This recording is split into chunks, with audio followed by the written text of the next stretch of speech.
What's up, everybody? How you doing? Welcome back to the Punk Rock Review Podcast. Got a very special guest today. We've got John, who plays drums with Dogface Bastards out of, I almost said Monster Squad because of the conversation we were having earlier. Dogface Bastards out of Long Beach, California, and surrounding areas. Got a California street punk band here today. So what's up, buddy? How you doing, man? Good, brother. Thank you for having me on. How are you doing, Absolutely. man? I'm chilling, dude. I had a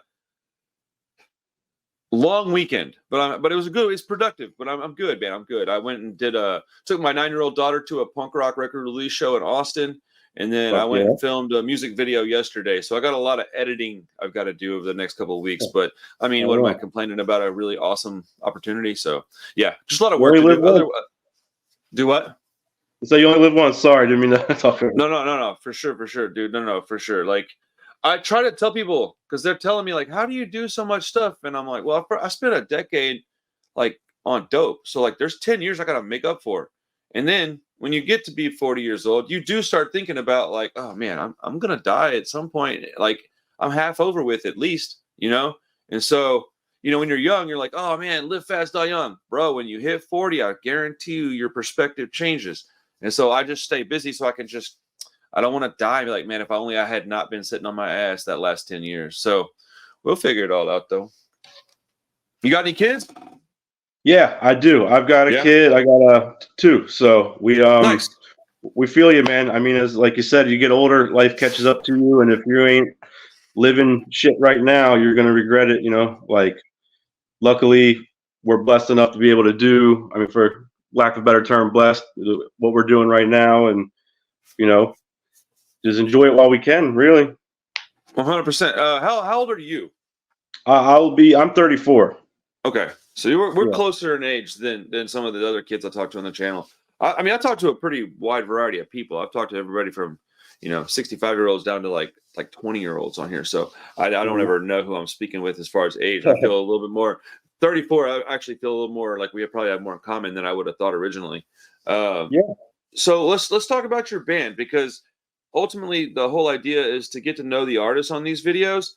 And I want to know about Dogface Bastards. So for anybody that's listening on Spotify, welcome. Thank you. This is new for us. So it's weird for me to be doing this without video. So thank you for your patience. Thank you for your support. Anybody on YouTube, man, please like these videos, subscribe to the channel, go follow these artists, check them out. Okay. Advertisement done. So, okay. How long have y'all been playing? Because you guys kind of linked up with me through Still Pissed, kind of like you saw like a video and we started talking, and y'all play a similar kind of music to what they play. So when did y'all start your band? Dogface has been going on probably a little over 5 years now. So we've been around a little bit doing, started out doing backyard shows, DIY, you name it, which we still do on occasion. We've just been going hard ever since, man. We haven't stopped. We've just been working on, always writing. We did a 7-inch back during COVID. And then we got another release coming. But Still Pissed Dudes, those guys were, they're on the same wavelength as us, and they're great homies. Yeah. So I saw their interview and I was like, oh, hell yeah. And I saw your other one with our buddy Justin from Havoc. Yeah, dude. And awesome too. Yeah, very cool dudes. All of them are good people, man. Everybody I've spoken to has been nothing but super rad, man. And if you look at if you just go through like my playlist of the actual podcast and just look who I've had on, it's so easy to tell like exactly where I lay in like the musical spectrum. Like what is he like? Just go look at my playlist. It's like all old bands, street punk bands, a couple of hardcore bands, and some folk punk bands. It's like, oh, I can make a comp for this dude, no problem. Like, here you go. Like it's real easy to tell what I like. And I try to get outside the box if I can. I'm just kind of stuck in my ways at this point in my life. And I just kind of, I go where I'm familiar, but I really enjoy your music. I'm going to do a little bit more digging and probably have some, song reviews up on the channel before too long and stuff like that. I've been doing exactly the same thing y'all are doing, man, my whole life. It's pretty interesting how you could link up with somebody you've never met, but I can tell that we've been doing the same thing for 20 plus years. And it's just like an instantaneous, I don't know what to call it, brotherhood. Immediately, like, oh, I know this person. I know them well enough to at least go have food with them and sit down. And if something's going on, they need some help to help them. It's an interesting community we've got here.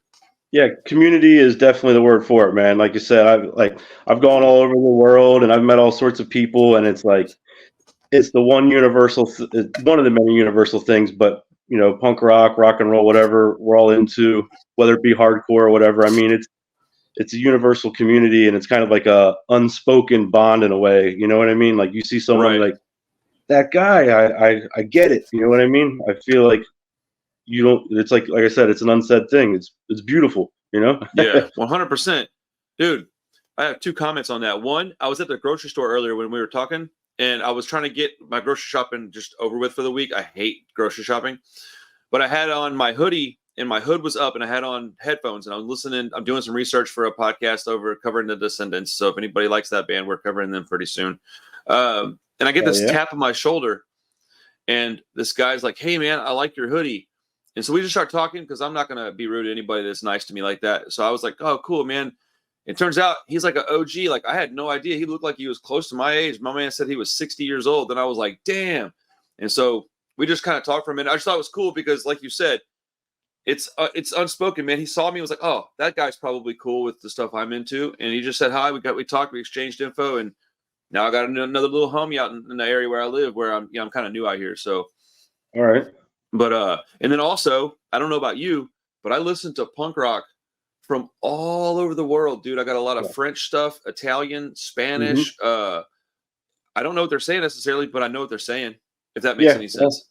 No, that's 100% on point. I mean, it's like you don't even have to speak the same language to understand, like the things we have in common, whether it's struggles, whether it's daily life. I mean, I come from a working class family, so for me, people who can identify with just the daily existence, it's like that right there puts you on another level altogether. That you don't even need to speak any language about it. 100%, 100%, great, man. dude. It's fucking great. I was honestly. I hope no past guest sees this and thinks anything, but like I was a little surprised at your punctuality. I was like, "Oh man, shit, I like this." I was the one trying to scramble to be on time. Usually, I'm pretty lax about it because nobody's ever on time. Yeah, that's I get worried about that stuff. I don't ever want to be like, my guys rip on me all the time. They're like, "Oh, what? You're a day early to the show?" I'm like, "Hey, man, I just want to make sure I'm on time." You know what I mean? Like make sure everything's running good. So no mean to bug. You know what I mean? I just want to make sure. Hey, I'm here. I was very pleased with it. And if anybody that was on the show listens to this and you weren't late, then I'm not talking about you. But like there's a few you that who I'm talking about, you bastards. Yeah. Okay, so excuse me. You mentioned that you had been all over the world. Was that with this band, or was that another band that you were touring with? No, touring? No, not touring, just general traveling. Like my wife and I, we fly all over. We like to go wherever. I love her family's from Mexico, so we go down there a lot. And I've met punks, cool. Punks and skinheads all over the place. And it's like, we don't have language, but we understand each other. How about that? It's for sure. That's awesome. Yeah. Have y'all toured yet outside of California? We did a small couple days with the Havoc. This was back in the summer, but that was just all SoCal in this area. We played in 40 Fest in Georgia, and that was beginning of January. But nice. Other than that, we've just kind of done some little weekend travel trips. Nothing too big. I mean, we're working on some things now. So everybody out there who wants to see us in other parts of the country, if you care to, like, we will be working our way around within this next year or so. So nice. I don't think folks that aren't into the scene at all don't understand how hard it is to tour. So yeah, I wasn't sure what you were going to say, but obviously if you come out of Texas, I'll be at that show. But touring's hard, man. It's expensive. It's difficult. And if you don't have like a solid foundation of fans that are going to be there, it's scary because you're like, okay, like I know we make good music. That's not in question, but how many people have heard it? That's the hard part. And so I'm learning a lot doing this show, man. I'm learning a lot having my label about getting music to people. Dude, it is difficult, man. Like regardless of your quality. So I got things we'll talk about off air, a little boring stuff that probably people aren't really interested in hearing, but like just ideas that I've learned, and you can take that information, do with it what you want. But yeah, man, what are your all's goals? You want to just do you potentially want to tour full time, or do you want to just kind of live how you're living and then tour when you can? How what are y'all's ideas? Well, right now we're just kind of enjoying the like trajectory and just the, you know, we're having a good time. We are actively trying to make this a legitimate thing. I mean, we aren't stopping. We've never stopped our hustle, for lack of a better term. But we're just kind of we're happy where we're at. We're happy where it seems that we're going, and the plan is just to not stop. I mean, till the wheels fall off. We want to take this thing and just, if it becomes a permanent full-time thing, then that's absolutely amazing. But it's very hard work. Like you said, I don't think they even understand fully the amount of work. Even just one show can even take the run, let alone set up a whole tour, places you never been. Like you said, we haven't been enough places for people to really have, like, you know, to have built a fan base really. So this is kind of, whatever happens, it's like it's an experience for us as well. And we're just, you know, this is like what we're doing right now. This is big, man. Like, this is a beautiful thing where we can reach out and network to other places that we haven't been, and just, you know, shoot the shit, even just have a good time. Right. Well, I think that's the coolest part of being in this era of, you know, human, is that we don't know each other. We live hundreds and hundreds of miles apart, yet we were able to set up a conversation, make a video and an audio file, and let people hear it or see it and participate in what we're doing. And I can get a little bit off of your crowd. You can get a little bit off of my crowd. We can throw some ideas at each other. Networking is how you build momentum, and you know, momentum is the most important thing in any kind of music scene, whether it be, you know, emo music or punk or pop music. I would say even you have to build momentum. Taylor Swift didn't just come out the gates the biggest star in the world. She started as a folk singer, and you know, she did her thing, and yeah, dude, she's been doing that shit for what, 20 years? Not that I want to talk about Taylor Swift, but like, you get what I'm saying. It takes time, man.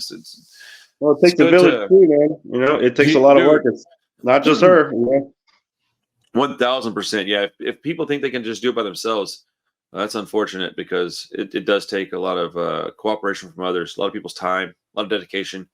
And it's almost never like your friends, because your friends are always down to help. It's like you need people that just outside of your circle to help. But that's cool. Where's y'all's what is your goal for the next year? You said you're putting out a new album, or is it an EP? What are we doing?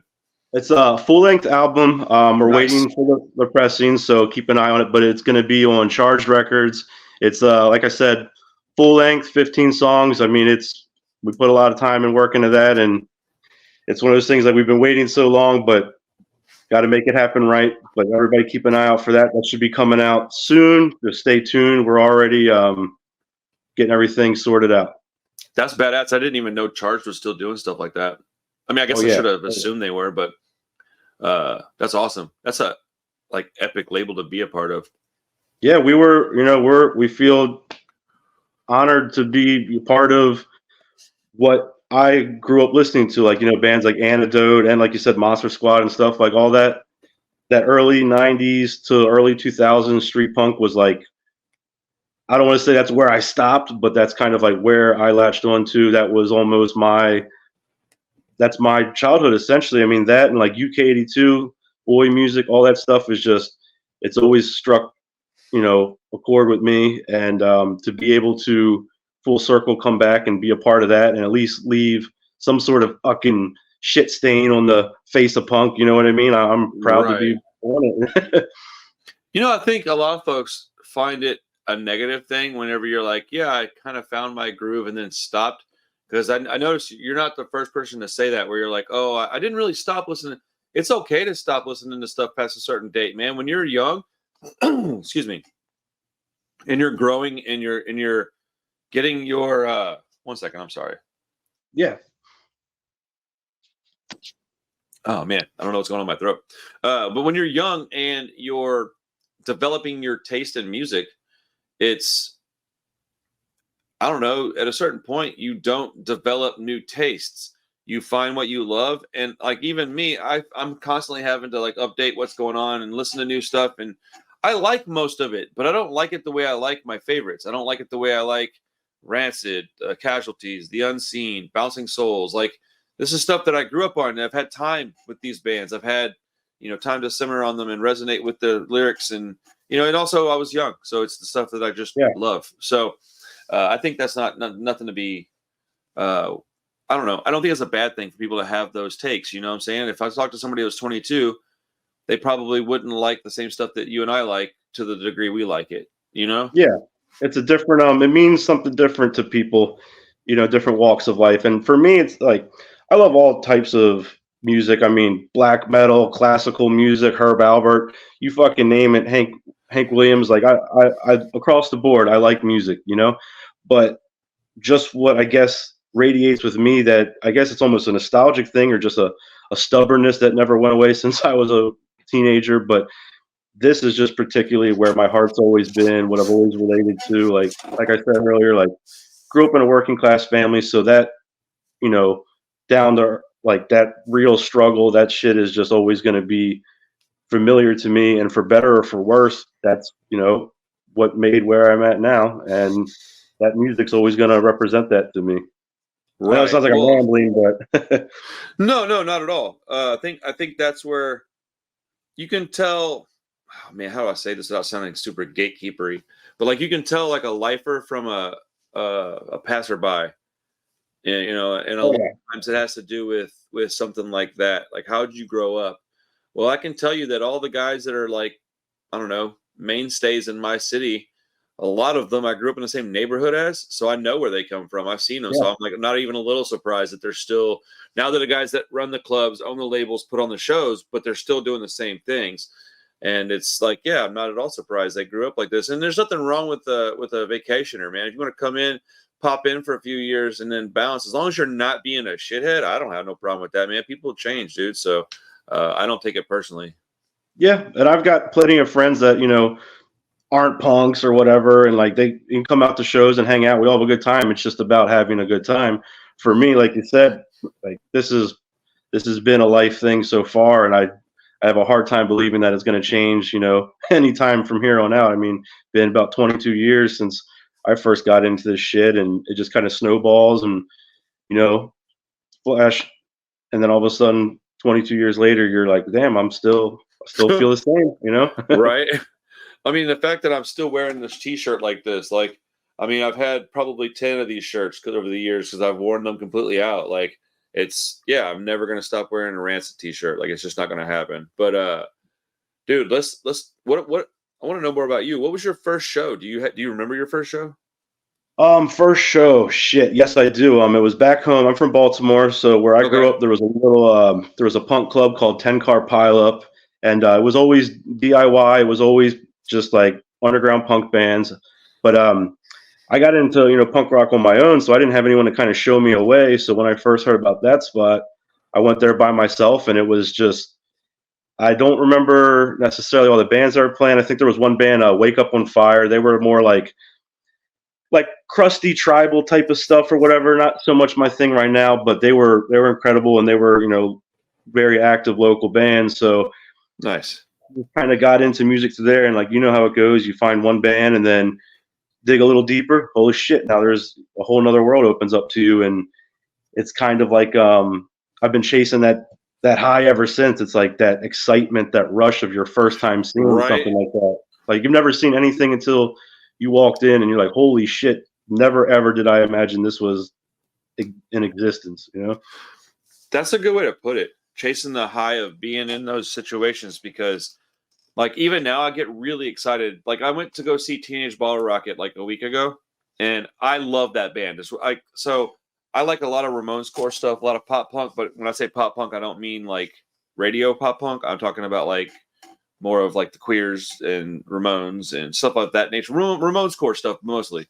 So I'm going to go see them, and I was really excited, right? But like, back when I was in my like 20s and teens, like, I got a different kind of excitement, because most of those bands I was seeing for the first time back then, and I didn't get to go out when I was young. So my gateway came at a little bit later age. I was probably like, out of high school when I started really going to shows. I went to a few in high school, but my mom wasn't with that stuff, dude. So she was, and then also when I was 16, I was in a lot of trouble, and I was in a work program where I had to go to like this. I don't even want to get into it, man. It's like this like day camp place, and I had to go to work at night, and then I was at this place from 6 till 4. It was real sketchy, but Yeah, that sounds a little bit of exploitative. yeah. Well, I say work program as in like I could get out and go to work, earn money, and give it to my mom for bills because we were just really poor, and otherwise I would have been there 24 hours a day. It was like a boot camp type of situation almost. Yeah, I was a fucking idiot, man. So I had a lot of fun, but I was a troublemaker. Hey, we're still alive, man. At the end of the day, is right. All's well that ends well. Dude, I remember whenever I was in high school, I got asked once. I was probably the 9th grade or so. And they asked me like, "What do you want to do when you grow up?" And I was like, "Man, I want to be heavily tattooed and in a punk band." And I ran into one of my teachers in my 20s, and she's like, "Looks like you got what you wanted, huh?" And I was like, "Hell yeah!" But back then I was in a band. I was, I did all that stuff, years and years and years ago. But yeah, man. What was your gateway? What was the music you were introduced to first that got you interested in punk rock? Shit, man, I can definitely remember that. I like most everybody else, I was a little skater kid in early middle school, so skating around, getting scratched up, getting into trouble. Buddy of mine went digging through a dumpster, found a big stack of CDs, and just started going through them. It was a bunch of crap, but there was like there was an early, I think it was Rancid, Life Won't Wait. There was a couple other, maybe not even a Misfits one, but I heard that, and it just kind of like wow, this is kind of different. Some of this kind of matches like where I'm at right now, like how I'm feeling, especially that young angst. You know what I mean? Yeah. And then naturally, you just kind of dig a little bit more, and then I found, then eventually, of course, Misfits and Ramones and all that, and then I was like, all right, yeah, okay, now it's picking up, and then I heard bands like Exploited, Templars, Casualties. Right. And it just kind of all that stuff I found before, even though, the more like all that stuff is out the window, it's just like, man, it's just holy shit. I've never seen anybody like this. I've never heard anybody like this.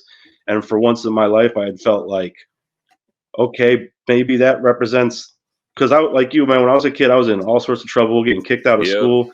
It was like, for seemingly no reason. And then once I found punk rock, I was like, you know what? I fit here. I always felt black sheep, you know what I mean? And you meet another black sheep, and then you're good, It's weird how quickly you'll feel at home when you're at a show or like hanging out like a squat house, putting patches on a vest or something, just sitting around talking and like getting your gear nice, because look, people can say whatever they want. There's a certain amount of fashion in punk rock. We have a certain look that we like, and you call it what you want, man. I love it. I'm losing a bunch of weight, and I'm kind of stoked. I got to buy a new vest. I got to go get a new jacket to cut up, and like I got to do some work on it. But like I'm kind of stoked. I'm like, man, what am I gonna put on the back of that thing at this age? Like, I think I know what I'm gonna do, and I'm just gonna go back and put on some of my '90s favorites, and put on some One Man Army stuff on the back, and like put some Rancid stuff on there, of course. And then I'm gonna probably put some modern stuff on there with bands I love now. They're like maybe friends of mine or something, and it's funny. You'll feel at home immediately like that. But there's nothing better than that feeling. I had skating was my entryway as well. I have 2 or 3 things that I can very vividly remember that changed my trajectory in life. Like it really just at these points I was I'm going a different direction now. And one of them, I was a little kid, dude. I was like 10 years old. I was with my mom at I might have even been younger than that. I was at Walmart. We were standing in line, and there was this dude. He was real tall and skinny, but he had on bondage pants, a tore shirt. I can't remember what the shirt was. It might have been like Sex Pistols or something. This is in the 90s. And but he had I think blue, might have been green, mohawk. And he had some tattoos on. He was just standing there. But I remember like poking my mom, and I was like, that guy's cool. And she goes, oh, good grief. And like rolls her eyes. And I was like, we get in the car, and I'm like, man, I want to look like that guy. And my mom was like, don't stop it. Like, at that time she's chuckling, dude. She thinks it's funny, bro. And then like, fast forward a few years, my mom was like, oh Lord, I thought he was kidding, But yeah, skateboarding got me into it. I was given a bunch of tapes by a guy, like an old punker at a record store back in the 90s. You used to be able to sell cassettes and CDs back. Yeah. So this dude, trade them back. This dude was like selling a box of tapes, and I was standing there with my skateboard. And I'm like flipping through CDs, and he's like standing there, and he's like, "Hey kid, what are you looking for?" And I'm like, "I don't know." He's like, "What do you like?" I was like, "I don't know, man. I like Rancid." And I was like 14. I was young, bro. And he's like, "You got a tape player?" And I'm like, "Yeah." And he goes, "Hey, so and so," to the guy that works there. He's like, "You care if I just give these to him?" And the guy's like, "Dude, they're your tapes. I don't care." And he pulled like 2 tapes out, put them in his pocket, and he goes, "Here, man." Gives me the box. Dude, all the old Bad Religion, all the old NoFX, the early Rancid stuff was in there. Operation Ivy. If I had that box right now, bro, it's like it'd be like a gold mine, dude. Like, but that changed me. Like, and then when I turned 16, I saw Rancid and the Ramones play in Dallas, and then it was like, oh well, I guess I did figure out where I was going. So, yeah, I'm a little long-winded. My apologies. No, man, it's passion, and like I understand it because there's been moments where it's like, all right, I'm not even looking behind me anymore. This is for sure the direction that's for me. Especially I've always played music too, like since I was a kid, way before punk rock. So getting into it while also playing music, I was always like, all right, well, obviously I'm going to be in a band, I'm going to do stuff with it. And Right. It's just like that's a flame you can't put out, man. It does not go away. Dude, that No thing matter ain't how going bad you nowhere. try. Nope. That's awesome. What are some of your favorite bands? Like, what are a couple of your all-time favorites? And are you listening to anything new right now at all? And if you're not, it's no big deal. I'm just curious. Man, it's like pick a genre. I mean, as I said, like Okay, what style what are your punk, favorite street punk bands, and maybe your like 3 favorite street punk bands and your 3 favorite like oi bands? Okay. Well, street punk bands. I mean, you always got to go like Antidote, Oxymoron, the Epidemic. Were not as popular band from Boston area, but Epidemic was fucking on point back in the early 2000s. But there's still some newer bands who are out there. Obviously, like we mentioned the Chisel earlier, they're fucking killing it. Yep. Of course, our buddies Still Pissed, our buddies Mocosos, our buddies Castillo. They're a big oi band from out here. I mean, all these guys are fucking. I mean, a breath of fresh air, dude. Nothing I've heard like that in a handful of years, and it's just like it's reminiscent of the old stuff, but you can tell like this is new age. You know what I mean? And that right there, it feels good because there's millions of bands out there, which is a great thing. But it's even as a band, it's hard to like stand out because it's just saturated. Which is, like I said, is good. I love to see it alive, but you got to put in work if you want to break that mold. You know what I mean? For sure, dude. I do know what you mean. I got. It's going to be kind of a long question because it comes with like a story in front of it. But I want to ask your opinion on this. So I was thinking about exactly what you just said, how it's saturated, right? I was thinking about this yesterday, and I was thinking about the band CMI, and I was like, man, how did they get like so big? And I was like, because they're not that old of a band. They've only been around a little while. yeah, and I was pretty like, new. okay, yeah. And I was like, okay, so first off, you don't have to be a big band to be successful. You just have to be a good band, and people will find you. It may take a little while, but you can succeed depending on what you call success, I guess, in your own local scene. You can be a local band to California and Texas specifically. We got a lot of cities out here. You can tour these cities and then have the people that find you online buy your stuff online, and you can do just fine. I think it's just luck, dude. Like if you're a good band, you have to find somebody that likes your band. It's just like it was. It's never really changed, I don't think. It's just we have more people, so there's more bands. We have we're fortunate enough to have social media. A lot of people don't use social media right. And if you don't put money into your social media, it's unfortunate. But if you don't put money into that, you will not get the following that you want. It does take money to make money. It does take money to get followers and fans. You have to put it's just like taking out an advertisement on the radio in the 90s, but you're putting $30 into a Facebook or an Instagram advertisement instead. So I guess my question would be, what do you think it takes to rise above the rest of the bands out there? And then what would be your, I guess, idea of what success is? Well, yeah, that's a good question. I mean, it really, obviously, you would like to think, you have the best music that's gonna sell your band. Unfortunately, that opinion is only, everybody's opinion of what's good is different. So it's not so much the music, it's a lot of the stuff behind closed doors that people don't see. It's the work, it's the nonstop networking, the effort, and like you said, it takes money to make money. I mean, everything that we've done as a band is based on what we started with, what we threw in out of our own pockets, the time and effort that we did everything on our own before before we even knew anybody who could help us. So Right. to get to a level where you start getting momentum as far as like, help from promoters, labels, whatever, you really have to establish that you are trying, that you're working. You're not just, fucking around, this, that, and the other thing, having a good time, which is great if that's what you want to do. Right. I still consider us, having a good time, but we're trying to be more driven because we do want to see how far we can go with it, just because music has always been a dream for every guy in this band. So our idea of success would be just to be able to tour the world, have people that want to come out, see us, and hang out. We just want to meet people and have people share that moment with us when we're at it. I know that sounds fucking probably lame as hell, but I mean, we do. We like to enjoy the moment we're living in with people. And if I never see you again, okay, well, it was great having that beer together and wherever the fuck, Right. Right. I mean, I appreciate that answer. I don't think success is monetary or Yeah. money's not necessarily success. So I agree with what you're saying, honestly. And the one word I didn't bring up a minute ago would be consistency. And it's not even like with a specific big one. level of like product. It's like that you're always bringing something to the table. If you don't post every day on your Instagram, or like let's say you have a Monday, Wednesday, Friday schedule that you post. Monday, Wednesday, Friday. Every week you post. And then sometimes you'll do a live that's extra. Sometimes you'll do something on the weekend. But every Monday, Wednesday, Friday.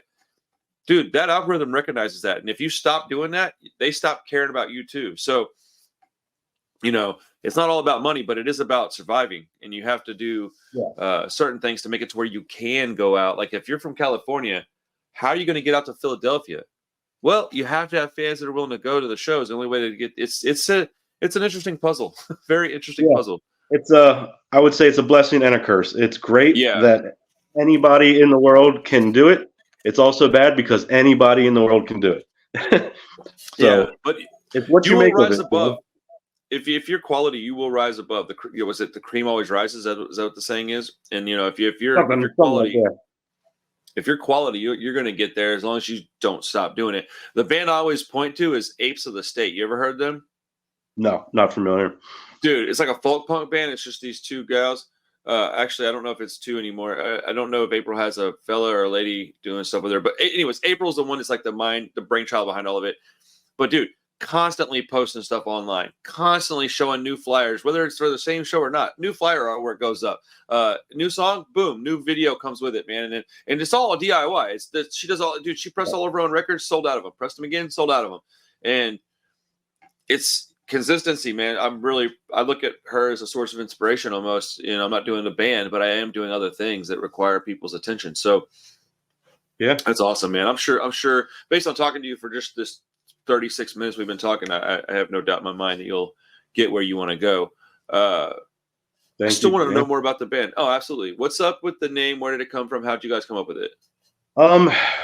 Well, the usual conundrum when you got a group of guys trying to figure out what should we call ourselves. We went through all sorts of shit.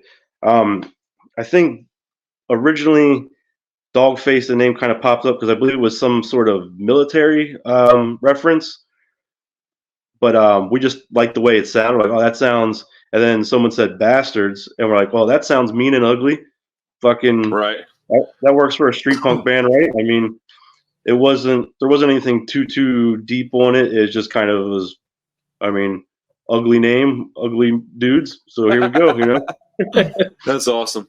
I wasn't sure if there was like a story behind it. I mean, honestly, you would think with some of the names you hear that there's always stories. There's almost never stories. They're like, hey, we just like picked the name out of a hat, or I just was reading a book and read that phrase and was like, oh, I like that, and just went with it. So I guess I'm not too surprised. But I mean, it does mean something to us, I guess, now, and as I said, the Dogface thing was kind of a military thing, and we had a member who was in the service, so it was kind of at that time we were like, all right, well, I mean, it's just it just sounded tough, and it sounded rough and tumble, and wasn't any sort of like movement, or I guess you would say, behind the name. It was just just a silly name, for lack of a better explanation.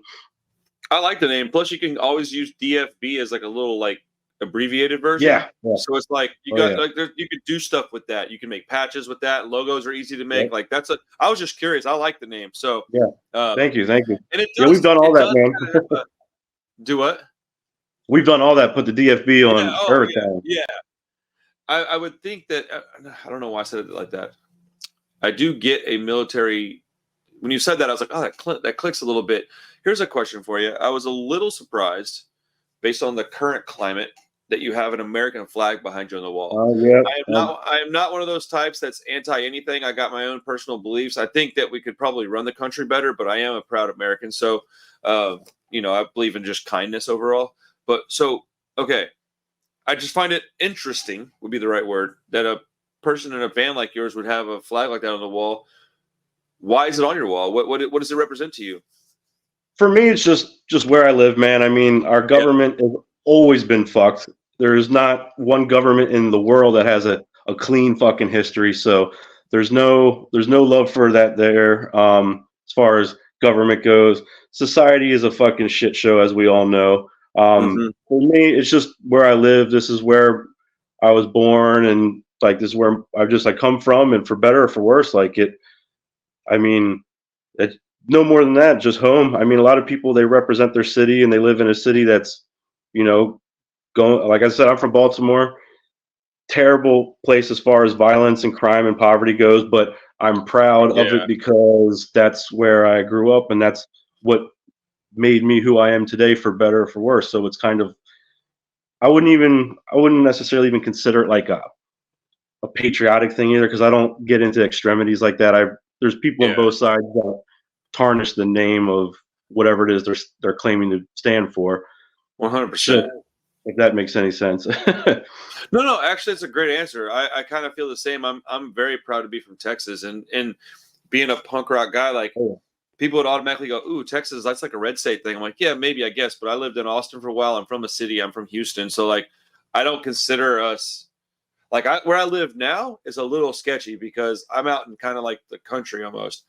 And I've already had a couple of bad experiences out here. But everybody's starting to get to know me out here. So, like, I don't really get, I don't get bothered very much. But, like, out here, I guess it would be a little more conservative. But where I grew up, where I'm from, no, it was just like broke. We were just all poor. It was class. It was a class thing, not like had nothing to do with politics. And so I rep Texas flags on things. I got a yellow rose with big ass Texas on it on my leg. So I mean, like, I was just curious if there was a reason why you had the flag. I thought that was kind of awesome that you had it because, I think people have these blanket statements that they make and they don't really make sense most of the time. You can't do a lot. There's not a lot of gray area exists, is my point. So like. It's hard to be like, oh, I just hate this, so it's good that you're proud, it's like of where you're from. It's nothing's perfect. Shit. Yeah, exactly. Do you want your team to fucking lose? Obviously we're all struggling very much in this country. It's terrible. There's a lot of shit that's not right, and it's unfortunately never been right.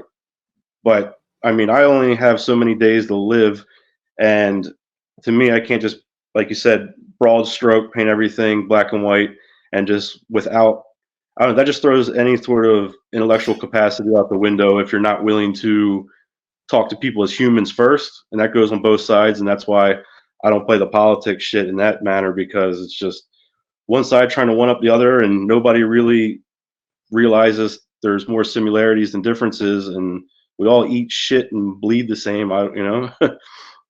That's one of the smartest things I've heard from a punk rocker in a long while, man. Like and I don't mean to throw shade on nobody. I think that a lot of people that are young are super, super angsty, and I think that virtue signaling is real. I think that miseducation is real. I think ignorance is real, and a lot of these people, they would say that they'd want our team to fail. They'd be like, "Oh man, I don't care. We're a shithole country. We treat people." Man, look, dude.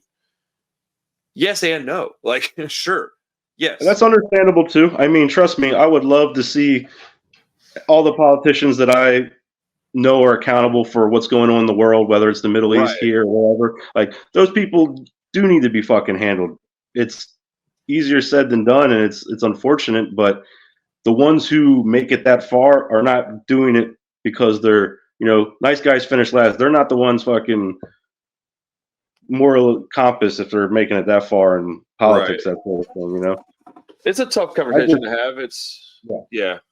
It's I like to talk to people even if we have different opinions on things, because I can't speak for everybody. I've never met everybody in the world, so it's like I like to learn too, like things that maybe I didn't even fucking think about, and I come off probably like a dick to a lot of people, but it's like I do actually, in fact, like sympathize for people, and I do like to hear other experiences, man. I mean, we're all humans, and for me growing up, like the whole political spectrum thing, I felt like I was attacked by everybody as a kid. Just devil, rebel without a cause. It was just kind of whoever's telling me what to do, I don't need to hear that shit. So I could never side with anything in that, political or even like a religious manner. It's too one track mind, I guess you would say. Well, it's the extremists of any group will ruin whatever that group is supposed to be, and that's what I think's happened on a massive scale right now. Every group has these extremists in it that just ruin it, and it's really hard to stomach. It's tough, man. But there's good points made by many different people with different opinions, and the only real problem is when people refuse to kind of try and not necessarily meet halfway, but like we got to start by understanding each other first, or at least trying to. But I mean, I'm a human too. I'm guilty of it, man. If I hear somebody saying some shit I don't like, I don't give a shit, So well, I mean, hey, you're right. Yin yang, man. It's the yin yang. It's dark and light, Well, we're all human, so we're all very flawed. But like, how are you going to learn anything on any platform, on any subject, if you can't shut up and listen to somebody else for a minute? I'm not the poster boy for shutting up. I'll be honest, but like, me neither.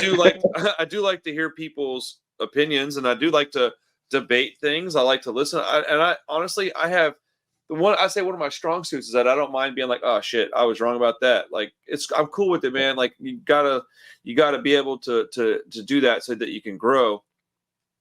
And most people, they want to plug their ears and open their mouth, and you're like, man, when everybody's doing that, it's just white noise, bro. Like, I can't hear anything, but it is what it is. I like your attitude, man. I think that, it takes a lot. It takes some courage to be like that, but I don't want to come off defeatist, but it's just kind of like, I'm never going to change anybody's mind by yelling at them or whatever, I still might do it because that's how I feel, but at the end of the day, I just really want to enjoy the time I have here. I'm not here to go after anybody or change their fucking mind. I mean, unfortunately, if I had a button to make the world better, go for it, of course. But I don't. I mean, as I get older, it's kind of like I value more my daily life, like my family, my friends, my choice in life, my decisions. So, I mean, that's only something you can get with age. You can't get that as a young person, I don't think, because I didn't feel that way until I was in my 30s as well. And I was like, oh man, I better stop, smell the roses for a little bit, or else I'm gonna be, oh man, I died a martyr, but I didn't enjoy anything. I was just miserable all the time. Like, no, thank you. Like, I'd rather because ultimately, what's it for? I don't know. It's so, man, that's it's a very deep, long conversation to be had if you want to get into it, but like, not necessarily you, just a collective you, but like, it's not something that's I don't know, easily. There's no real easy answer to any of the stuff going on in the world. Nope. And so it's like, what point do we stop thinking of ourselves and think of other people? And it's like, okay, I think the point would be whenever you can do something, and that's also not as easy as people think it is. And so on a small level, I stop and help people when I can. And then if I ever get the opportunity to help people in a larger way, I will. Or I do, I guess is the right word. So, it's that's a sticky conversation. Let's shift over to do what? No, I agree. I was saying, you can, as you said, you can start on your small communal level, whatever you can do. Positivity starts from within and moves out. So you gotta absolutely whatever you can do. Well, there's a ripple effect. If you're nice to one person, they might be nice to another person, and then might be nice. I mean, it's that's real. You know, if you're an asshole to people and you go and you just treat somebody terribly, then they might go home and treat their wife worse, and then their wife might be late to work and then lose her job because of it because she's sitting in a car crying. Like, there's no telling what your behavior does to somebody. You could 5 points away from that person that you were rude to could affect somebody down the line, some kid at school or something. You have no idea. So it's just nice to try to think. Because being happy to a certain degree, at least in America, where we don't have it that hard right now, being happy is a choice, man. You can wake up in the morning and be like, I'm going to be an asshole. Or you can wake up in the morning and be like, all right, well, I know I don't have everything that I want. Okay, well, do you have everything that you need? Did you sleep in a clean, comfortable bed? Did you eat breakfast? Like, are you good? And Exactly. Go out in the world and just try to improve things. But that's also looked at weird by people. Oh, why would I want to think like that? It's like, why wouldn't you? I don't know, man. Like, so I'm doing a show on the Descendants with my buddy Rob tomorrow. Are you a fan of that band at all? Never got much into them, to be honest. Not overly familiar with a lot of their work, but respect for their career, for sure. Sure. Okay, that's actually a good answer because I can take that a different direction than what I was planning on.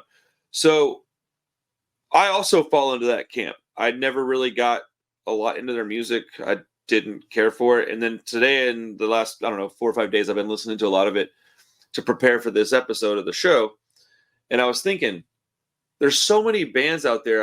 I wonder why people feel the need to be like, oh, you're a punk rock channel and you don't like, let's just use Bad Brains as an example because I covered them recently and I wasn't super familiar with their music either because when I first heard it, I didn't really care for it. Like, I find it very strange that people do that. And I think that there's so many bands out there. It's going to be impossible for me to like everything, to know everything. And I think that that's really strange. Are there some bands out there? What are some bands that you know exist that you aren't really a big fan of that you think might be a hot topic or a hot take? That's a tough one, man. Like I said, and I agree with you. There is so many bands. You're not going to be over the moon about every single group. You know what I mean? So there's not really anybody that I'm going to say, like, I don't fucking get it because I respect people's work. Like, as far as sure. No, I definitely don't want to hate on anybody. I just was curious if there's some bands that you just never got into is probably the proper way to say it. Because the Descendants, I don't hate them. I just never got into them. Yeah. Descendants, I never really got into. I never really was even big on like Black Flag and stuff like that. As I said, I don't hate it. There's some stuff that I do like, but it was never really what necessarily got me going when I was younger, just maybe because it wasn't, I don't know, right place, right time type of thing. For me, like, Exploited, Templars, Antidote, stuff like that was more kind of how I felt what I was into, I guess you would say. But that's a good question. I'm trying to think. Like, sure, there's probably a lot of bands that I don't understand.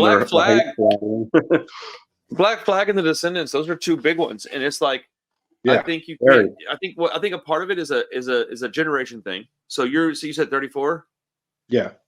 Okay, so the bands those bands, dude, they were before my era. I'm 42. So it's like, if you weren't there at the time and place it was happening, they're the foundational bands of the genre. But that doesn't mean that you have to, like, as an example, I don't like The Clash. I don't understand it. I don't get it. I don't think that they're a very punk band at all. They're like, Ideals are very punk, but like their music is not punk rock at all. So like, I don't, and like Buzzcocks, don't understand why they're called punk rock. I don't get it at all. That doesn't mean that they're not, important. And I think that's kind of where I sit on a lot of it, is that I'm okay with not liking a band that you're supposed to like, quote unquote. Just because I'd rather not fake it. I'd rather be like, no, I just don't really care for it. It's hard for people to understand that. Yeah, I mean, if you were to ask me about a band, whether I like them or not, like I'm always going to be honest. You know what I mean? It's right. There's no point not, I'm never going to try to sugarcoat shit in that sense. But I just kind of, there's way too many different styles, especially in punk rock. You've got a million and one subgenres. So what I like, I know for a fact other people think is trash. You know what I mean? People are like, oh, we don't like, so it's, and I can still get along with people. I mean, and sometimes you can latch on to ideals that are similar, or other times you just Right. latch on to, oh, we just like the same style of music. I mean, there's something there that you can click on, but you don't have to necessarily have the whole thing. If that like can kind of sum up how I feel about it, as far as like Black Flag, I never really got into their music, but I do relate to and understand like what they were singing about in their lifestyle, Right. So I can latch on to that. I just musically, they never like, I was never over the top for them. Yeah, I think it's funny. I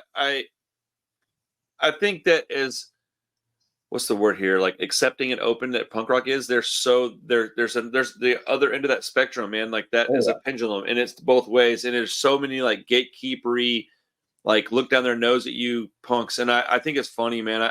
We're a fickle community, like every other community is. But if you look at the comment section on that street punk video that I made, it's wild, dude. Like the amount of people that were hating on me for shit I didn't even know I did wrong was hilarious. But they're like, oh man, all these punk bands from 1990 on, they're just fake posers. And I'm like, what are you talking about? Like, and then they're like, oh, if you have a mohawk and a studded jacket, you're just a fashion punk poser.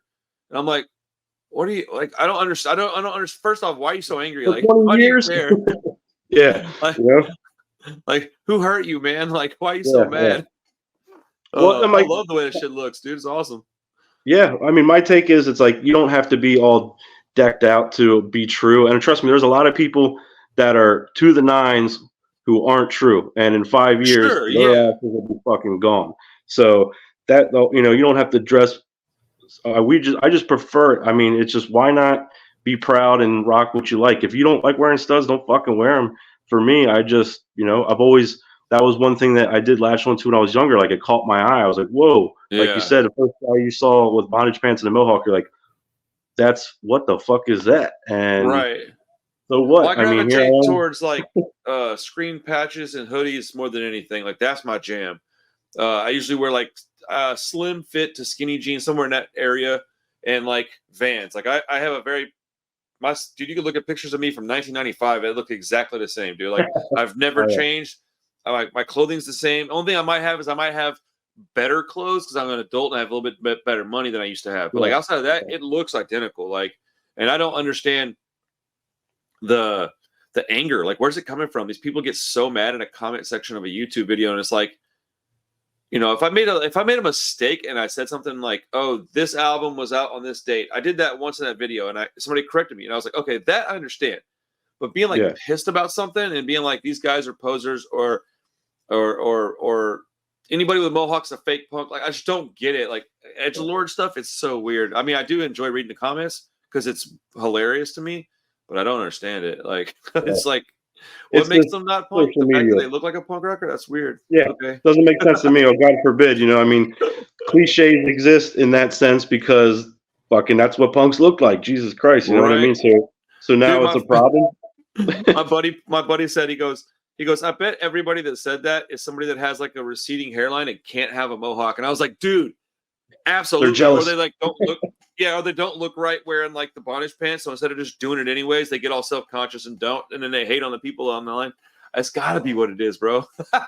Well, I think it also could be attributed to the fact that like a lot of people, they have their view of it based on where they live and how they got into it. And a lot of the people, from my experience, who are either talking shit or making fake accounts to talk trash or whatever, most likely have never actually left their city or seen the punk rock in different parts of the world, or they haven't actually been in a band and actually fucking put in the time and effort, or a label or whatever it is. They don't understand that, like, to even be known enough for you to know them, to talk shit on them, took some amount of effort to get to that level. You know what I mean? So there is respect for me just to, like, oh, everybody shits on this band. Yeah, but also everybody knows that band because they put in the damn time and work to get there. Right. So all the people that want to shit on you are most likely judging what you are doing, but not actually doing anything themselves.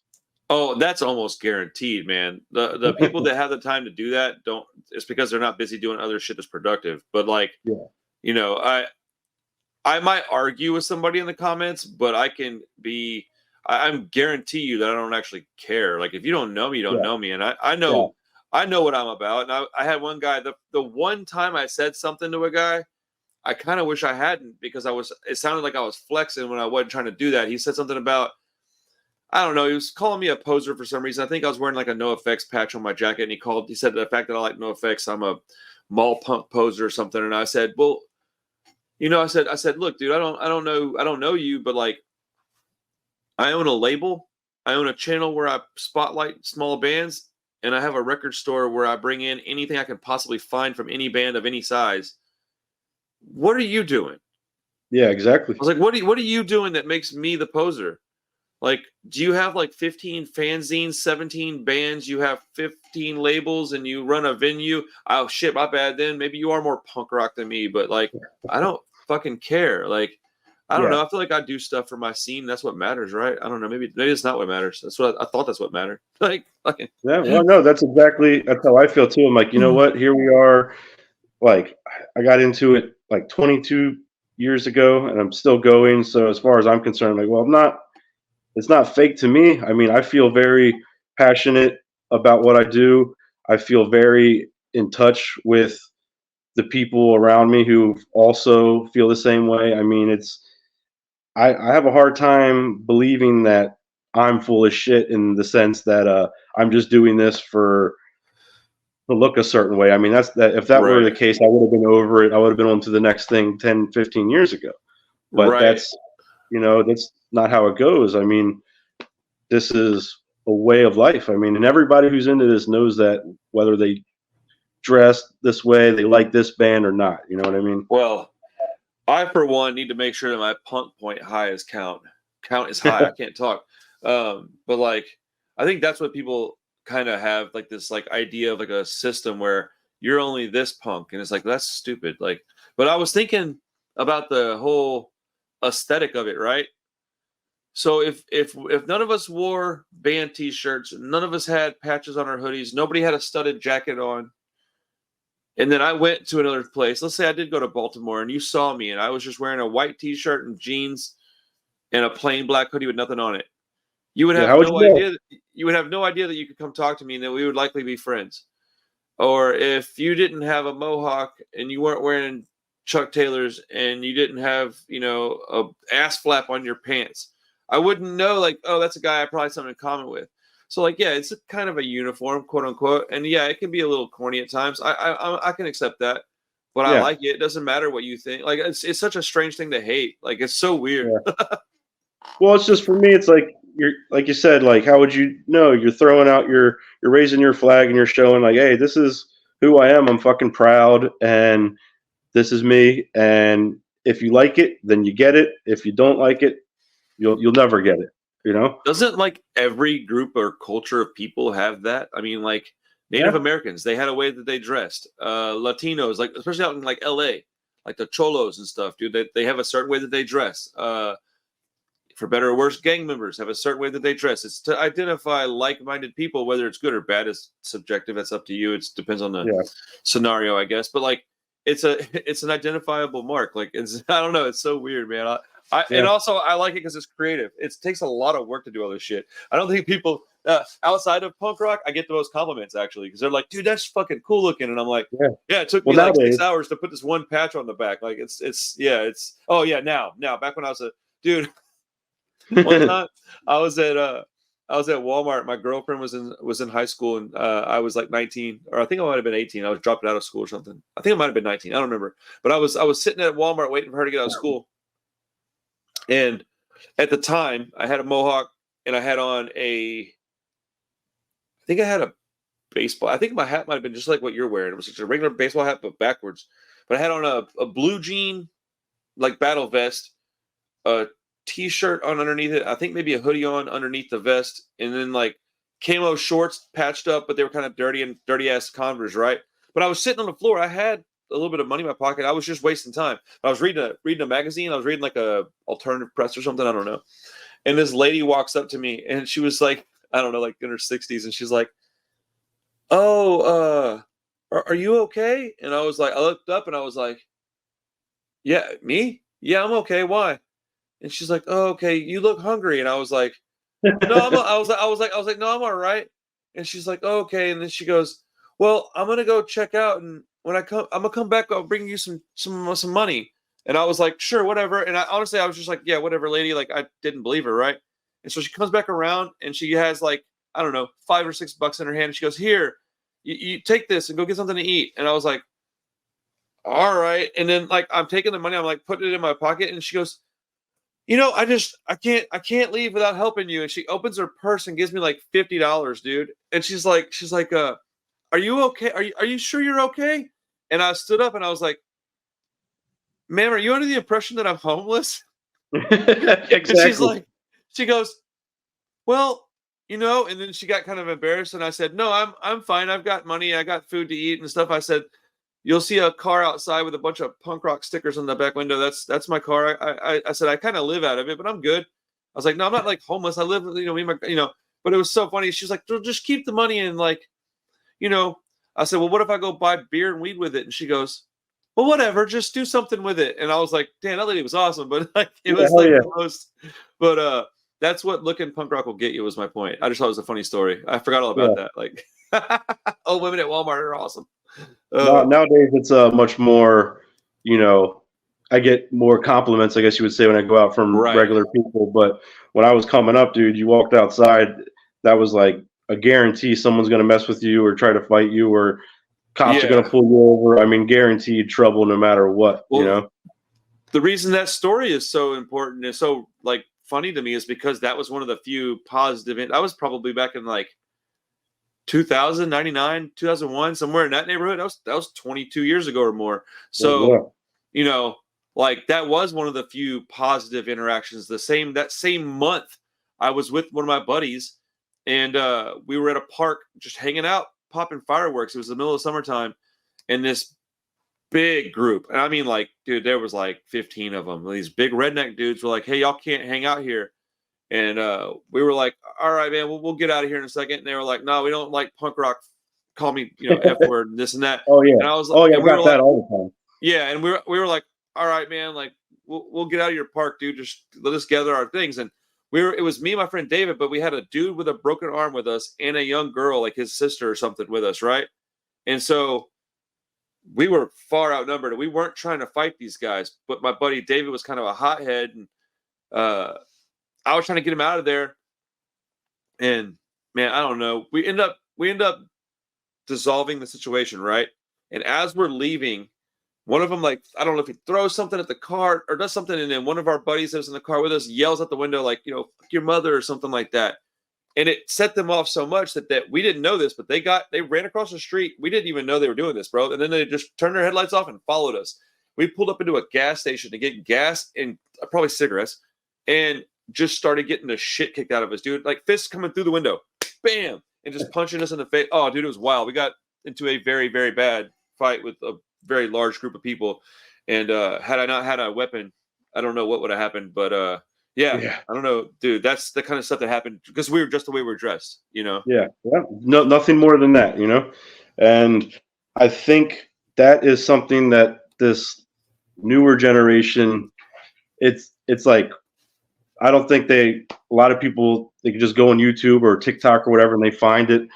And then boom, all of a sudden you got a whole community of people just like you. But when we were young coming up, I didn't know anybody who was into punk rock. I didn't even fully know what the fuck that was. All I know is Right, everywhere I go is like watching my back and I'm getting shit for it. Nowadays, it's, you go online and buy a $500 jacket and every old lady thinks you're cute. You know what I mean? And it's kind of like funny how things have changed. I'm not saying that right, I missed the good old days of it being unsafe, but that also you earn it. You know what I mean? You're like, no, right. fuck that. I went through the shit with that nonsense. Yeah, times have changed a lot. I don't miss that shit at all. I'll be honest, dude. No, Uh, no, I don't. I'm I too old guess to be fighting everybody. right. I guess I'm glad that I went through it because it gave me character and made my skin thick. But I don't miss it. Like I wouldn't want my kids to go through that if they don't have Yeah, to. I don't want them to be like spoon fed everything, but I don't want them to go through that if they don't have to. I just Yeah. it was scary, man. Like you remember that shit back in the 90s. It was scary, man. The early 2000s. Like, I mean, dude, there was even like riffs within punk. We would go to shows and there would be like other crews or whatever and would want to fight and shit. It was so crazy back then. It's still like that, you know. I mean, it's definitely even in LA. I mean, it's, you know, everywhere I've ever been, you just obviously we're all kind of like, okay, we'll keep our heads on a swivel. You always can kind of you hope not, but you kind of expect somebody's going to act up, you know what I mean? Whether it's crew Right. related, which so. But I think for us, it tempered us a little bit. You know what I mean? We earned it. Do y'all have a lot of crossover shows out there in California and LA and Long Beach and all those cities out there, like where you have like maybe a band like yours play with a band that's more of like a hardcore band, and it's like, you know, basketball short type dudes hanging out with like studded vest type dudes? Yep. I mean, that's one good thing that, you know, you can definitely note about here in LA is there's hardcore bands and there's straight up oi and skinhead bands, street punk bands, D-beat bands, and we all get along and know each other. That's awesome. You know, obviously there's going to be problems. There's going to be issues with different groups and people, and there still is very much a gang mentality. But for sure, it's not uncommon to see bands from different genres sharing the bill. We've played with all sorts of different types of bands that are, there's not many like street punk or pogo style bands or whatever you want to call it, or at least where we're at. So we're used to playing with different people, and we like all sorts of people, man. And we enjoy all types of music too. I mean, I get down on not just street punk music. I love everything, and my band members are into everything too. You know, whether it's like goth or post punk shows, whether it's oi shows, black metal shows. I mean, we know everybody, man. It's I mean, like the live music is kind of amazing in the like in that you can go to, let's say you go to a post punk or a goth type show or like yeah, probably that kind of music would be like my least favorite in the punk family tree. And, yeah, not my favorite. But if you go to the show, it's like still kind of fun. Like if you're seeing it live, it's quite a bit different, you know. And I think that's where I want kids that are watching this show and listening to me on Spotify to understand, if there's a local show, be it a band that's charging you $5 to get in or somebody's opening for, you know, Propaganda or some shit, go to the show, man, because if you don't like the band on album, that doesn't mean anything. Go check them out live. They might change your mind. Also, every band is going to be friends with the bands that you like. So support them, man. Like it is a family tree. We all hang out together, and you know, people that don't know each other, like you and I, can sit on here and talk for an hour and change and have a great conversation and a good time. At least I'm hoping you're having fun. Oh yeah, no, I love this, man. This is great. Yeah, and so like, but it does take support. Whenever I'm doing my live streams, I hate that I have to go, yeah, if you want to donate to the channel, I'll do a request and this and that. And it's like, I hate that I have to do that, but I do. Like, it is what it is. If I'm putting in like 40 hours a week on this channel, so if I don't get some kind of revenue from it, like I'm gonna have to stop doing it, because I can spend my time either hanging with my kids, which is gonna benefit me in a way that finances can't benefit me, or I'll go find a job that's paying me more money so that I can then spend some time with my kids. So it all comes back down to family for me. So I'm not asking anybody to donate to my channel. You do whichever you want to do, but like, go to the shows is my point. Is like, that's how you can donate to their channel, is you can go to the show and pick up a t-shirt or just pay the entry fee and hang out or buy a sticker, even whatever, man. Like these bands, like shit, dude. I go to shows pretty regularly at this age, and I'm a little surprised at the lack of merch sales. Like dude, man, back when I was younger, that's what everybody was talking about for the whole week before the show. Bro, I can't wait to go. I'm gonna get 3 shirts. I'm gonna get some patches. I'm buying a CD. Now it's LPs, but like back then, I'm gonna buy me a CD. Like, you know, I buy a lot of stuff off Bandcamp, and like when y'all's record comes out, I'll buy a few copies of that, stock it in my shop, have a copy for me. Like I do as much as I can, but like, man, it's kind of a lost love. I don't think the kids. That's not 100% true, but like, it's not as much, that's for sure. Everybody used to love that shit. That's kind of a more niche crowd. It's like it's available. Like they don't have to. Like for us, I didn't have internet as a kid. You know what I mean? I couldn't mail order anything. My only chance was when I went to the show to come back with some new stuff. Nowadays, That's a good whatever, point. I'll order it tomorrow off of whatever website, Shit, dude. I remember that's a good point, man. And I don't want people to not order things from like online sources either. I mean, order it from where you No? get it how you want to get it, but buy the physical stuff. I used to look forward to going to shows with the hope that they had a guy there with a distro, man. Yeah. I could dig through albums and buy a couple new things that were like not necessarily bands that were playing. I'm doing some vinyl, bro. Yeah. It was so fun, man. I'm doing some vinyl this year on my label, and I'm gonna go through and make a little section on the artwork where I can thank a bunch of bands because I want people to go and read this stuff. And I'm gonna do some throwback shit, dude. Anything I have a part of, I'm gonna do my. If the band doesn't want me to put it on their artwork, fine. I'll put it on a little thing and slide it in the record sleeve. But 31 Records will be thanking people, and you'll be able to find some bands that way. I'll talk about you guys, Still Pissed, all these people that I meet on my channel. Everybody's gonna get mentioned. So hopefully, it'll bring back some nostalgia for some of us old fuckers. Yeah.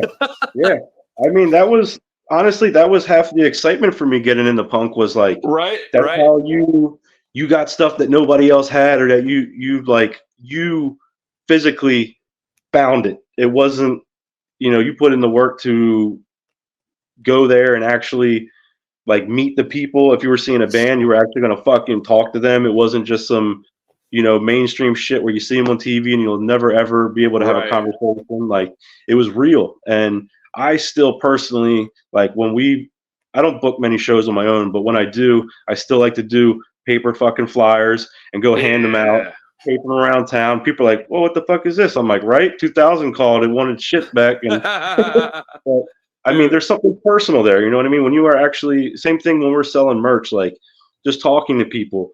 I like to talk to people, man. And if some kid buys a fucking pin, maybe in 20 years he'll be in a band tearing it up, and he'll remember that 5 minutes that we shot the shit, Dude, shout out to Teenage Bottle Rocket, by the way, because when I went and saw them, there was hundreds of kids there, and after the show, they just like put their shit away and then like hopped off the stage and just hung out. Like when I left, they were still chilling out in the crowd talking to people that were there. Like I don't know if they knew them or not, but I know they talked to people that they didn't know because they talked to me, and I don't know them. Like so shout out to those guys for not being assholes because they were out there talking to everybody, and it was really neat. I thought it was cool, man.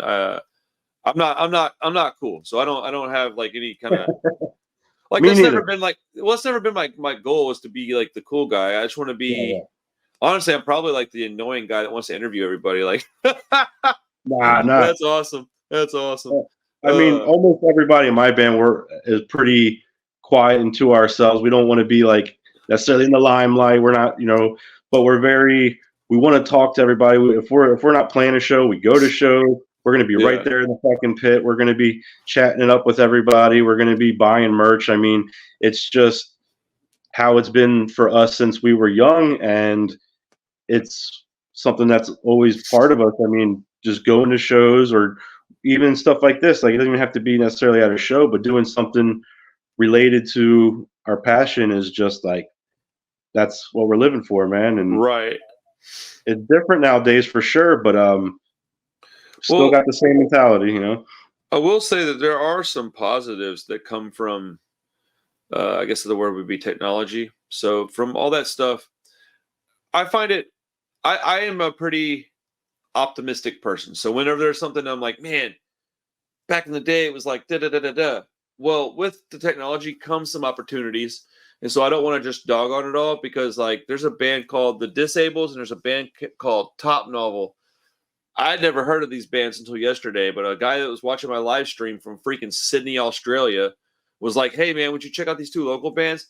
Yo, those bands are badass. So, like, that's a thing that there is zero chance I would have ever what's the only band from Australia that I know?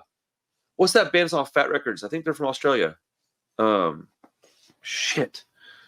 Australia's got a lot of music, man. There's a really lot of good bands. Let's see.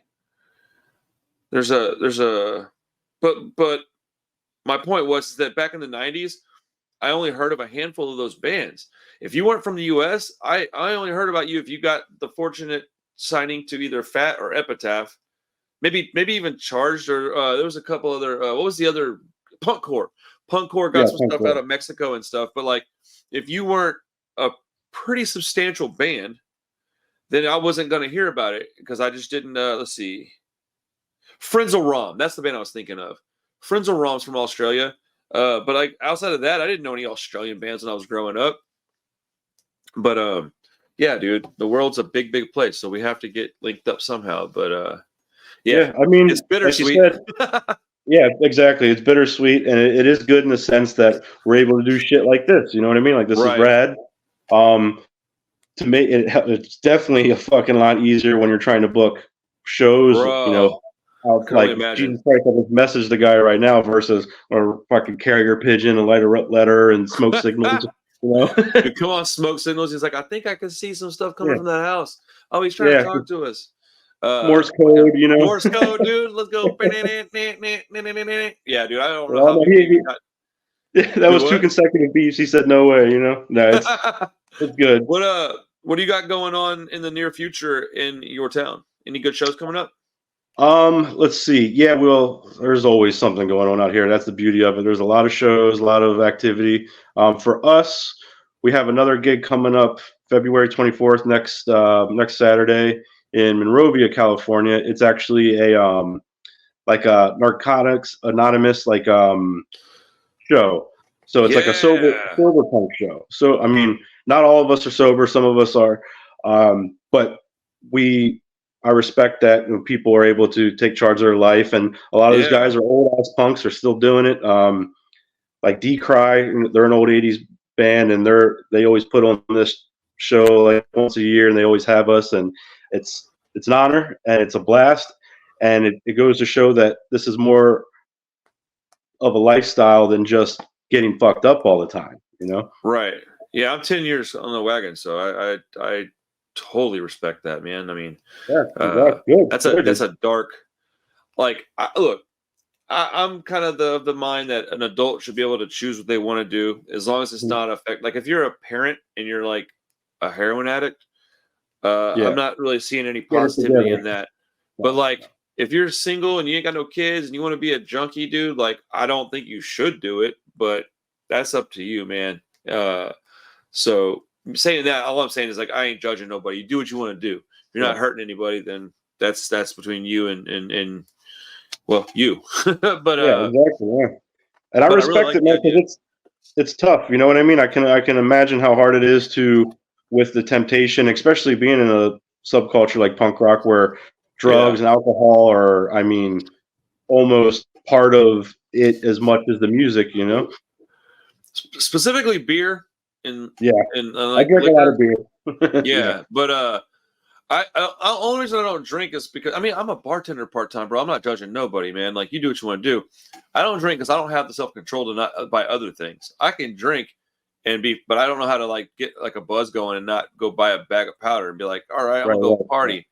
I don't. That's just the way my brain works, so I just don't do it. But I fully support a sober show. That's cool, man. I mean, I'm sure there's plenty of people that are grumping about it, but it's cool. It's awesome. Everybody needs a place where they feel, you know. Yeah, for sure. And there's a lot of people. You'd be surprised, man. Every time we play one of these events, there's easily 200 some people there, and they're fucking full of energy. They're supportive as hell. They're buying merch. They really are enjoying the music because of the music, and not just because they're having a party, you know. Which is great too, but I respect the dedication. You know what I mean? I know it's tough. Right. Well, some people they have to have that, man. It's a stability issue. It's like you know, if they don't have sobriety to latch onto, I'm kind of that way, I guess. You know, if I'm thinking about it, but like they don't have it to latch onto, they just spiral out of control. And I don't have the whatever that little button is in my brain that tells me, hey, dude, one is enough, or hey, one night of like debauchery is plenty. You don't need to go on a fucking 6-month bender. And I'm like, my brain's like, I don't know how to do that. So I'll see you in fucking, August. I'm gonna go out and do some wild shit. Like, man, I mean, I've woke up on sidewalks. I've woke up in different cities. I've woke up in jail. Like, yo, that shit's scary. Like when you think about it as like a 40-year-old, I'm like, I woke up in jail once. Like, how do you even? That don't even make sense, dude. How do you get me in jail if like I'm black out? Like, I Yeah. don't know, bro. Oh man, let's hear it for Barbiturates. Jesus Christ. Yeah, right. Oh man. So look, dude, I've lost a lot of friends to that shit, but we had a lot of fun too, man. Life Yeah. is short. Enjoy it while you can, I guess. I don't know, man. I feel like it's kind of contradicting, but I try not to judge anybody, so I end up contradicting myself all the time. I'm like, do what you want. Well, that's punk rock too, man. Punk rock is a great conundrum in that sense too. Bro, you're not lying. It seems hypocritical, but it's the dark and the light. You know, that is human nature. That is how human life goes. Unfortunately, is what it is. Oh, 100%, man. Okay, let's talk about a couple of fun things, and we'll get you out of here, man. Have you picked up any new records lately? I am always on the prowl for sure. Yeah, I got a couple new ones. What did I even get recently? Let's see. I got Indecent Exposure, a couple of represses of theirs, old UK Oi band. I got some other Judas Priest albums that I had to add to my collection. Nice. So a little bit of whatever I come up with, man. You know, like I love old heavy metal and I love Oi, so it's like whenever I'm coming through, you know, doing my rounds through a record store or whatever, and I see something like, oh shit, I don't have this, pick that up. I'm going to be getting our buddies Broken Cuffs. They just released a full length, so I'll be picking that up soon too. Nice. It's called Broken Cuffs? Yes, they're another band from out here.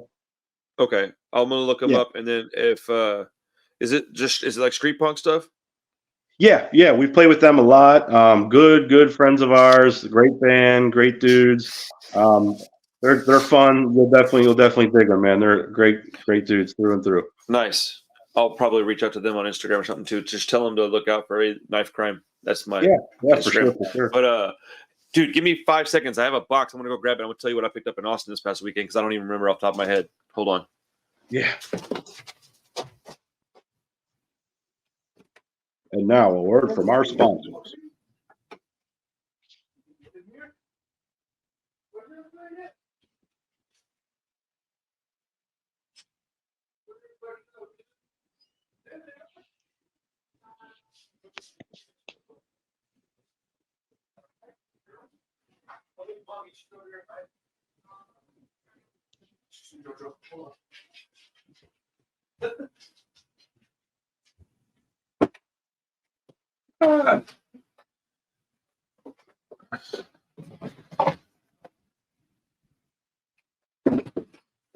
Okay, come here. You want to say hello? Yeah, I know. I can hear you. Come here, Pedro. Come here. Come here, big guy. Whoa. This is my dog, Pedro. He wanted to come say hello. Oh, hell yeah. What's up, Pedro? Yeah. Oh, he's a big old American bully. Hey, buddy. Oh, yeah. Short little legs, though. Hey, I opened the door. He was just sitting there waiting on me. And I was like, oh, buddy, I'm sorry, dude. He's like, I know you're in there. I can hear you talking. Yeah. Okay. Let me talk about. Get mine too. Hondo, come here. Hell yeah. What kind of dog you got? I got me a big old blue nose myself, man. Let's go. Bud. Yeah. See if he'll say hi here. Say hi, Hondo. Right there. Here we go. Oh yeah, he looks very, very similar. Yeah, he's Pedro, your cousin's here, buddy. Yeah, he's 100 pounds, man. He's a big old baby. Come on, that's awesome. Come on. Yeah, there he is. There he is. Oh yeah. Always got a, what's his name? This is Hondo. Hondo. Dude, that's a big old puppy dog. Oh yeah, man. He is a fucking monster and a half. But they're the best dogs, man. Any bully, biggest babies, just nothing but attention. That's all they fucking want. Oh no, 100%, dude. 100%. All right, I picked up some stuff. Okay, I was in Austin. Whenever I go to Austin, I shop at their record stores because they have stuff in like droves there. And in Houston, we don't have this stuff. And so I can go buy stuff from Austin's record stores for like 40% less than I can find it anywhere else. And I stock my shop with some of this stuff. And so some of this I didn't buy for me to keep necessarily. Like most of these CDs that I bought, I didn't buy to keep. But I picked up Mac Miller Swimming because everybody in my place loves Mac Miller. And then I got a bunch of metal shit. I got Cradle of Filth, I got Midnight. I might keep this Midnight stuff, dude. This band rules. You ever listen to Midnight? Oh, Midnight's great. Great yeah, band. Dude, they're like, yeah, they're really good. I got Silverchair Frogstone. Bro, come on, 90s. What? And then we got you Nirvana. know what's funny? Real quick, that Silverchair CD, that was one of those CDs in that stack of CDs I told you I found in a fucking dumpster. Awesome. Them and Rancid. Total fucking, who knows? Who knows who had that shit? Just funny, bro. I got In Utero from Nirvana because, well, I don't like Nirvana, but everybody else does. Yeah, I mean, that's classic when you're younger, especially. Right. So Long Astoria, pretty good, like pop punk emo album from the Ataris. And then I got Bad Motorfinger from Soundgarden. Dude, these were all like a couple of bucks, dude. It was crazy, man. But I got some vinyl this week too. I went up there to go do a record release show for one of the bands that I'm working with on my label. It was fun, man. Shout out to Dylan Disaster and the Revelry. Got one of his LPs. I got a couple of things, but let's see, what else did I pick up? Oh, you know what? There we go. I found a copy of that new Chisel record in Austin, and this is definitely 1,000% staying in my house. And then I thought I had this record, and I'm really embarrassed to say that I didn't have this, but I had to pick up Hear Nothing, See Nothing, Say Nothing. I guess I never replaced it. I lost my house in Hurricane Harvey, like, I don't know, 6 years ago at this point. Yeah, so like I've been replacing things that since then. And so I thought I had already picked that up again, and I guess I didn't. There's this band called Mean Jeans. They're like a Ramones core band. They have a new album on Fat called Blast. It's really good. And then I picked up, they had this Government Warning album called No Moderation. It was like $10. And I was like, shit, dude, $10. That's a pretty good deal, man. And then I bought something for my kid that nobody gives a shit about. Yeah. But yeah, dude, I love buying records and I like CDs a lot right now. I've been really, really big into CDs, dude. But you don't see much of those these days. Oh, bro, I got a big stereo system in my house right now. Like, not right now. I always keep a stereo in here like this. But yeah, at my store, CD sales have increased a lot over the past year. I don't know if they're just fully coming back or what, but even the last band that I worked with from Houston called Poppers, they're asking me to put out CDs in addition to their tapes. So I might do that for them if I can get some extra cash going. But yeah, dude, I'm always out there trying to find records and shit. Do you buy a lot of vinyl, or are you strictly digital? I know you said you bought some records. They were on vinyl? Yeah, I'm yeah, vinyl is that's all I'll buy, man, just because I love it. You know, I obviously got a bunch of CDs and tapes too, but I'm always trying to come up on vinyl. That's for damn sure. I mean, it's one of my. Sure. If I'm not putting money into my band, I'm putting money into somebody else's band. Right? Oh, dude, you know how expensive it is to be a fan of this shit? Oh my goodness. Like, ridiculous. Dude. To be a fan of like punk music in general is pretty expensive. You would clothing think is expensive, the fucking music's expensive. Yep. Oh, it's awesome. Wouldn't expect it, man, I'm sure, but oh no, when you look at it, you're like, oh, a bunch of broke kids. I'm like, no, dude, actually. Like tattoos. I'm like, no, dude, if you had any idea how much money I had just slapped up in my arm right now. Yep. Yeah, same here. Yep. Bro, it has been a blast talking with you, man. I appreciate your time, my friend. Make sure and stay in touch with me, dude. I want to review your album when it comes out, and maybe after another few months we can do another talk where we have some updates on the band, updates on the record, how it's doing, any kind of small tours you do. We can have some stories. Before we go, I want to ask you if you could tour with any band right now. I usually try to keep it with bands that are actually out there still. Who would you go on a tour with if you could go on a tour with anybody? That's that's another one of those easier said than done questions. Well, obviously all of our good homies, Still Pissed, Mocosos, bands that we've played with many a times would be a blast on the road. But as far as like bigger names, we're kind of buddies with like Special Duties. It'd be cool to do a run with them. Do a tour with Exploited. I don't know. I mean, at this point, there you go. You know, whoever's down, man. You know, we're working our way up. So that's awesome. It's hard to put it on one because it's like, oh, I would love to tour so and so and this and such, but I don't know. if we're shooting for the moon here, let's I'll tour with Judas Priest.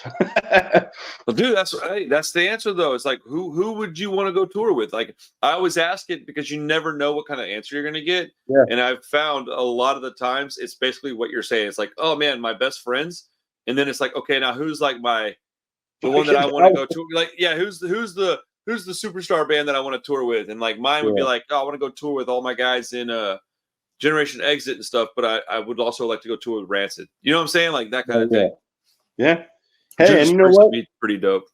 You'd be surprised, man. Like not everything is impossible. I mean, even just some of the gigs that we've played in the past year and the ones that we got coming up, like LA Punk Invasion. I mean, it's like it's mind-boggling to see like your name next to these guys, and just to think like if you would have told me this shit 5-6 years ago, I'd be like, you're fucking tripping, you know. So anything could be possible. It's just a matter of work, you know.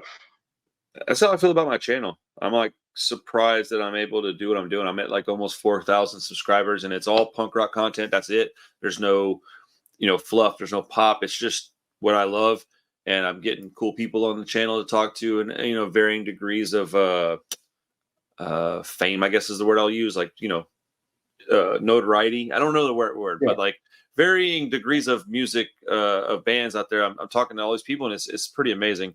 Because I don't care who you are. If you're into the same stuff, I'm ready to talk and hang out for a while. So I don't get starstruck, but I also don't like thumb my nose at people. It's just we're all in the same thing as far as I'm concerned. But I agree, man, and I try to keep that mentality through and through, because that's what's going to get you far. Not having an ego, you know. Dude, 100%, dude. I couldn't have said it better myself. Not having an ego will get you very, very far. Yeah, I'm going to wrap things up here. I got to go get some dinner ready for my kids and all. It's been awesome speaking with you, bro. Keep in touch. I don't want to lose contact with you. If any of the other homies in the band want to hang out for an hour and a half, tell them to just let me know. We can make it happen. Hell yeah. Yeah. Anything you want to say before we go? Anybody want to shout out? Anything before we get out of here? Obviously, all of our homies. Thank you guys for the support. Everybody that's helped us out in any sort of way, come to the shows, anybody who's bought merch or just, been friends to us and had a good time. Check us out on Instagram, YouTube, all that fun stuff. We got a big Cartel store up if you're interested in some merch. New record coming very soon on Charged Records. There's going to be a string of activity to follow that, so we should be coming to a city near you, hopefully. And, keep your eyes peeled, man. The dogs are loose. Hell yeah, dude. Go check out Dogface Bastards, Still Pissed, The Havoc. All these bands are active right now doing things. So go check them out. Support these guys. Buy tickets to shows. Buy T-shirts. Buy LPs. And fucking high-five these guys when you're at the show with them, man. Until next time, everybody, thank you for checking out the Punk Rock Review Podcast. I appreciate it. We'll see you next time. Peace.